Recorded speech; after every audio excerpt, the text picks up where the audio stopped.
Ladies and gentlemen, Good evening. Are you ready? Okay, here we go. You're listening to the Deal Room Podcast. Join us as we bring you the inside scoop on business sales and acquisitions. Get across trends in the area and hear the industry's best recount their real-life tips, traps, and experiences. Now, here's your host, Joanna Oakey. Hi, it's Joanna Oakey here, and welcome back to the Deal Room Podcast, a podcast proudly brought to you by our commercial legal practice, Aspect Legal. Now, today we have on the show the amazing and fabulous Claire Bibby from our very own Aspect Legal to talk all about shareholders agreements, what to do and what not to do. Claire, welcome on board. Let's go for it. You know what? I'm sure people by now are not wanting out of this podcast a boring old lecture on legal stuff. Well, I guess what we're doing today is we're talking about shareholders agreements, and maybe what we might do is we might talk just a little bit about the reasons for them, and then let's talk about some of the issues that we've seen, what not to do, and maybe we could even throw in a what to do. Perhaps we could add a bit of a positive to the end there. Always. But let's start with, why have a shareholders agreement in the first place? What are the issues that we're trying to avoid, and what can happen if we don't have one in place? Sure. Shareholders agreements are like the Bible of buying into an unlisted company. So buying into a listed company, you don't have a shareholders agreement. Buying into an unlisted company, you do have a shareholders agreement because it regulates the relationship. Think of it like a prenuptial, which most people don't have unless they're extremely rich. But a shareholders agreement is like a prenup. You know, you're going into the relationship with your eyes wide open so that if things go pear-shaped in the future, you've got some rules and some structures as to how everything is going to be resolved. But it's not just about when the relationship breaks up.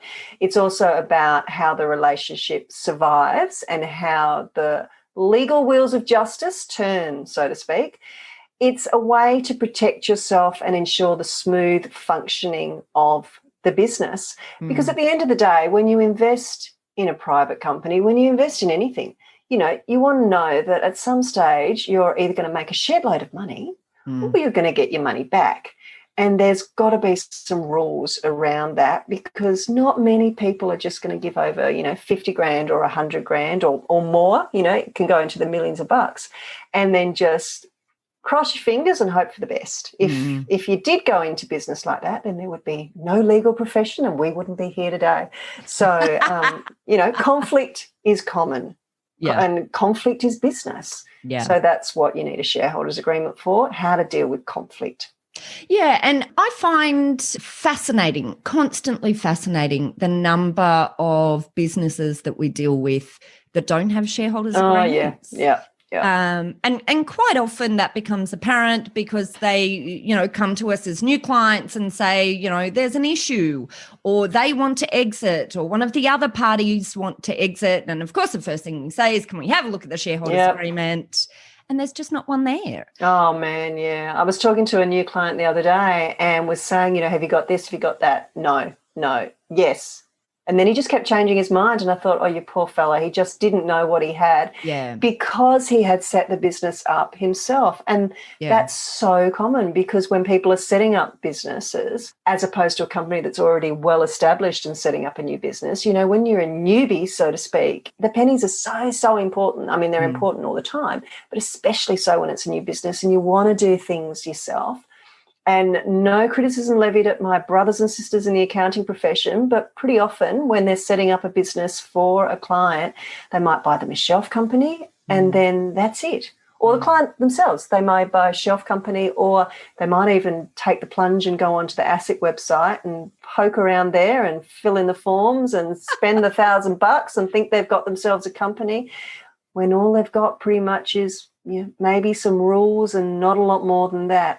If you're going to go into business, I'd suggest that think about getting some advice, think about speaking to a lawyer, think about speaking to an accountant who knows what they're doing, and don't just buy stuff off the shelf. And this is when I can use my shit in, shit out analogy. You know, if you don't put a lot of effort in at the beginning, then you might find yourself in a bit of a pickle later on. And a shareholders agreement, Joe, you and I, we live and breathe these things, so we know it, but they're a crucial part of setting up a business, and your lawyers know about that, and your lawyers are really the experts who should be setting up your shareholders agreements for you. Yeah.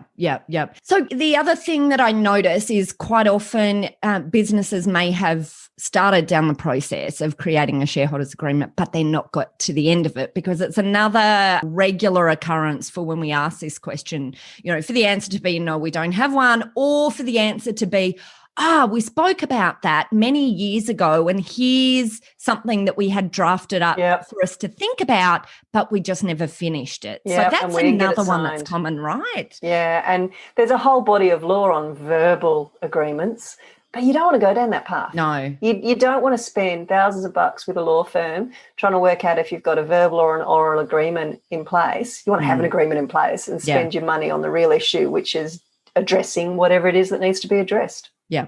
And once again, I think that this is something that maybe is seen as quite difficult, because it is almost like a checklist. It's a checklist of going through, asking a number of questions in relation to making sure everyone's on the same page in relation to how a number of things are dealt with, which we'll speak about in a moment, like decision-making or dealing with exit or all of those sorts of things. But I guess the issue is that people just feel like it's too difficult to have to answer these questions. But I tell you, if it's difficult to answer the questions when you're all getting on, can you imagine how much more difficult it is when you're not getting on? When you all hate each other. Yeah.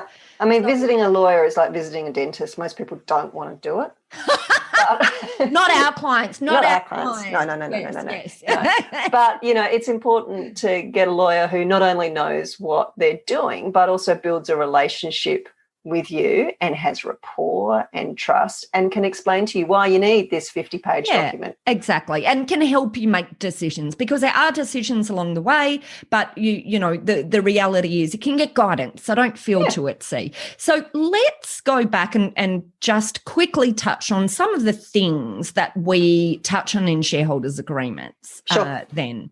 And one of the first, I guess, quite obviously, is about decision-making, how decisions are going to be made. Yeah. Well, one of the important things when you're buying, there's loads of important things when you're buying shares, but when you're buying shares, are you buying voting shares or are you buying non-voting shares? Because that's going to have a really important impact, obviously, on whether you have a say.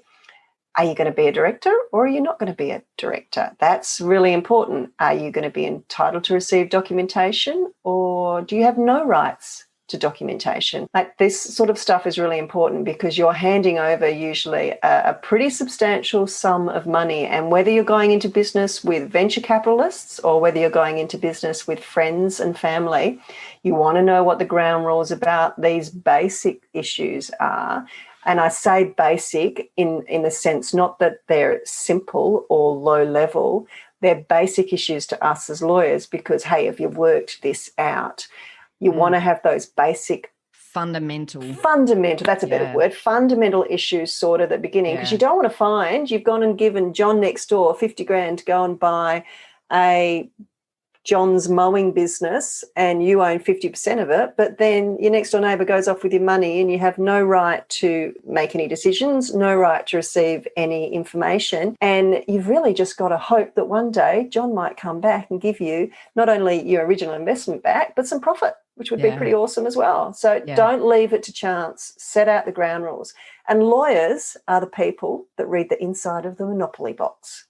That's what we are. We are the people that read the inside of the Monopoly box, and we are the people that are going to know the rules and help you set them out, because trust me, you do not want to read the inside of the Monopoly box. Oh, Claire, that's a quote. I tell you what, I have never heard that before. But, you're right. I do. Anyway, leaving that to the side. That's why no one wants to play Monopoly with us. That's a whole nother podcast.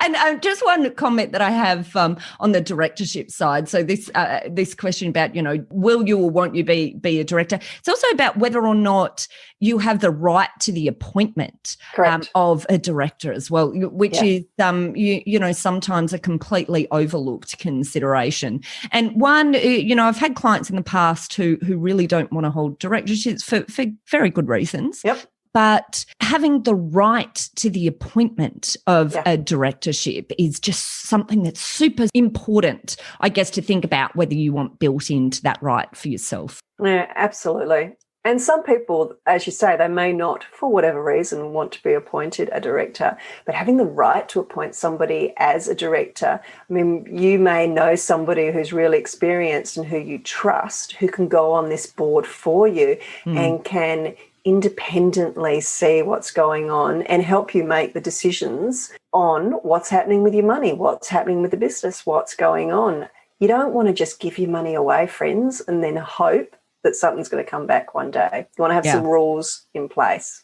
Yeah. Brilliant. Okay. All right. So we've talked about many things. So where are we up to next? What else should we be considering the inclusion of in a shareholders agreement? Well, I liken investing into a company like getting married. You know, it's a long-term relationship. So you've got your prenup.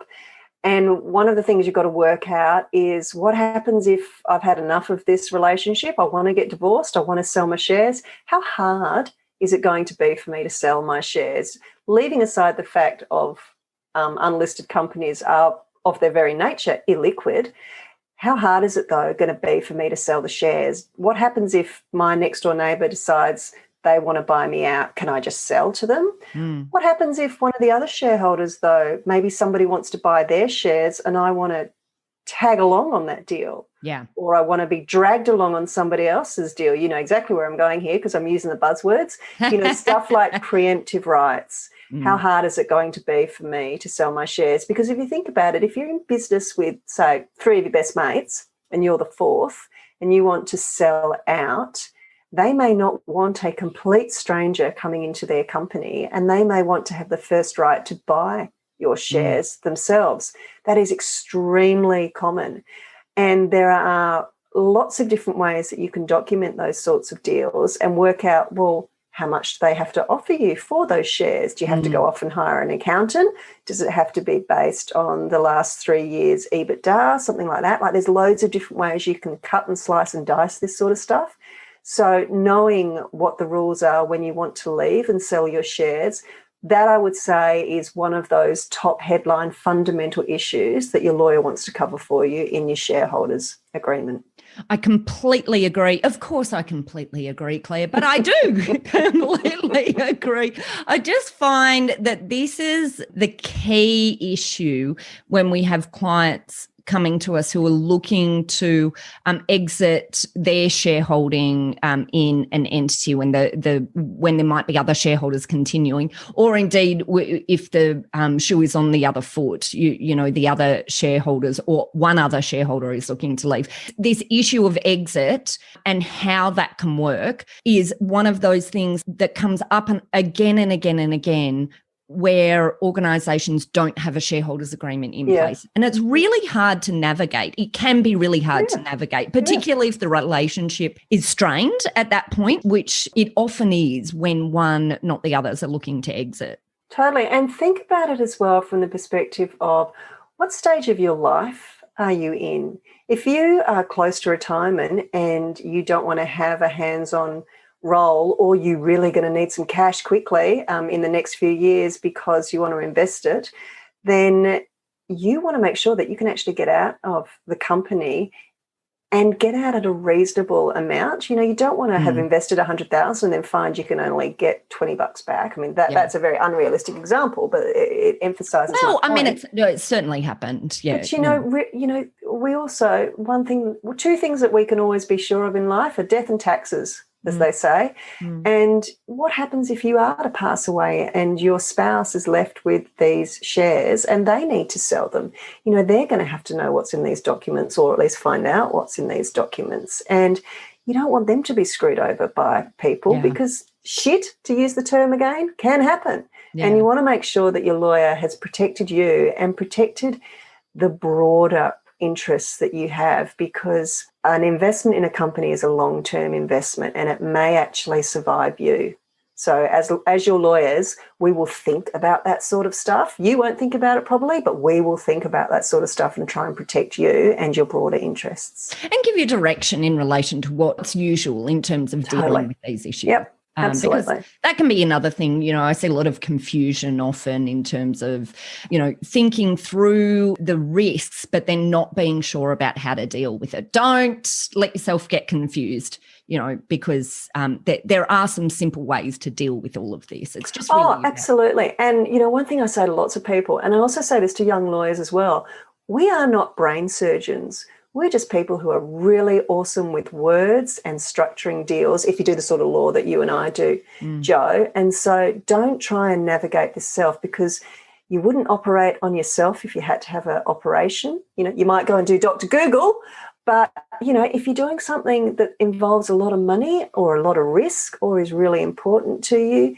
don't cut corners if you don't have to. Get yourself a lawyer who knows their stuff.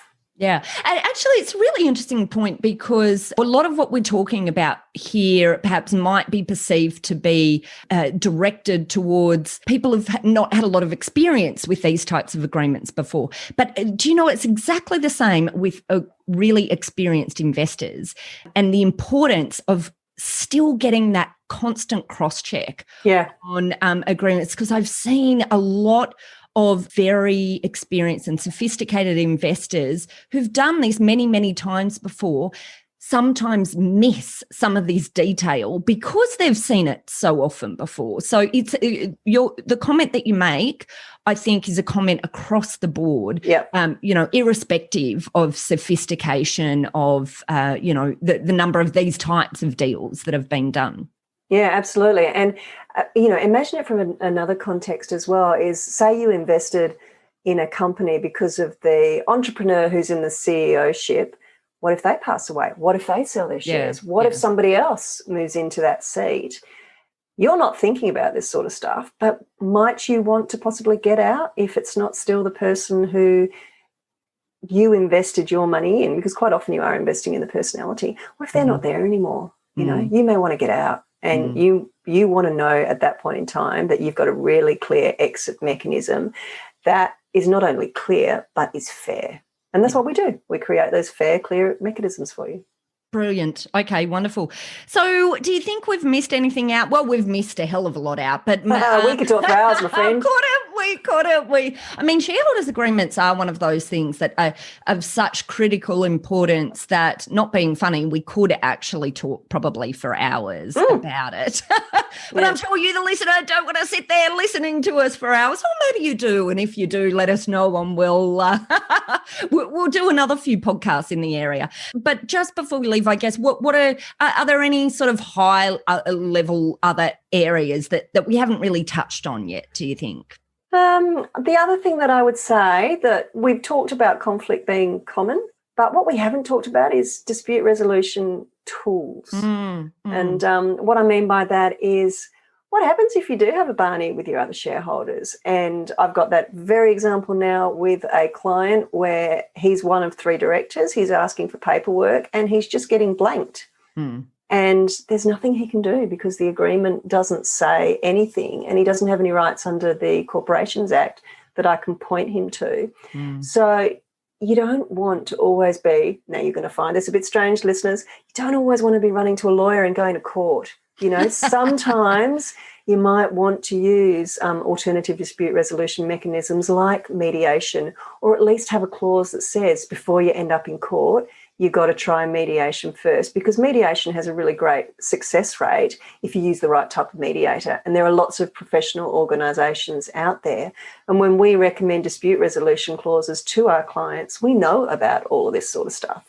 So we'll actually say to you, in the majority of cases, you don't want to run to court first of all. You want to try and explore other ways to settle, not only from a cost perspective, but also from a time perspective and a reputation perspective. Because at the end of the day, if you've got 2 lawyers facing each other at 30 paces, the chance of your relationship still being intact at the end is pretty limited. And we don't want to do that to our clients. We want to try and keep things as amicable as possible for them. But, accept that sometimes things aren't going to go really well. But at least let us give you those sorts of clauses so that you've got a chance of still keeping this relationship together if that's what you want. We'll give you options.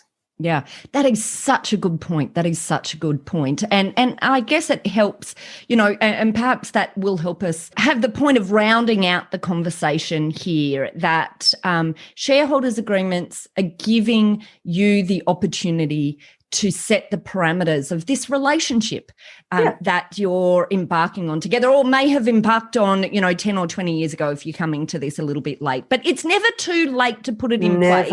Never too late. If you've not got it in place and you've got an existing organisation with other shareholders at the moment and you haven't got one in place, or you can't remember where it is and you can't find it, because that's also highly unuseful, even if you think you signed one day, but no one can actually find it, which happens. It's super important that there's that fabulous saying, Claire, hopefully you'll know it, that, right at the beginning of the business was the perfect time, but the second perfect time is right now to do all of these things. I didn't know that one, but I'm going to keep that one. It's a good one. I think I've adapted some sort of, monk's saying about life more. But anyway, whatever, very true for legal documents. But you had a nice disclaimer there that you added. I like that. Very good. Tick of approval. But so if you've not got it in place, it, hopefully isn't too late. One of those things that, we recommend to our clients to undertake regular, and at least annual reviews of their organisation, where they think about the adequacy of the legal framework and foundations that they have in place for where their business is at the moment. And one of those is checking on your shareholders agreements or any of the other agreements that govern your relationship in relation to structure and your relationship with your other partners in a business. Make sure it's in place, number one, and if it's not in place, get it there, but also review it, because things can change. And I think it's really important that, you don't have to go through it word for word, but I think it's really important just to have a brief review of this every now and again at specific, points in time to make sure it continues to represent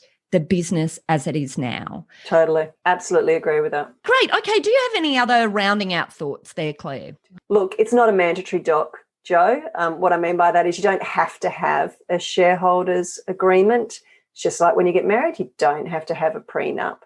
But we're here to help. Look, from our point of view, they're very important documents. We'd rather sort stuff out for you early than later on down the track when your relationship has gone pear-shaped. We can try and fix it for you when it's gone pear-shaped, but it's better if we can get in early, as you say, when everybody likes each other. But again, it's got to be a quality document because you want to make sure that your rights are protected. And it doesn't have to be a 50-page document. I made that comment earlier. They usually do go for about 30 or 40 pages, I have to say. It doesn't have to be really, really complicated, but it does need to deal with the fundamental issues, and we can help you and advise you on those fundamental issues. That's the sort of stuff we love doing, and we also love reading the inside of a Monopoly box. Claire, what a fabulous way to leave this. We might have to throw in a few pictures of Monopoly boxes there. Awesome. Our listeners. Very good. Bags banker. I love being banker when I play Monopoly. I love it. Oh, Claire, thank you so much for joining us on the podcast. Pleasure.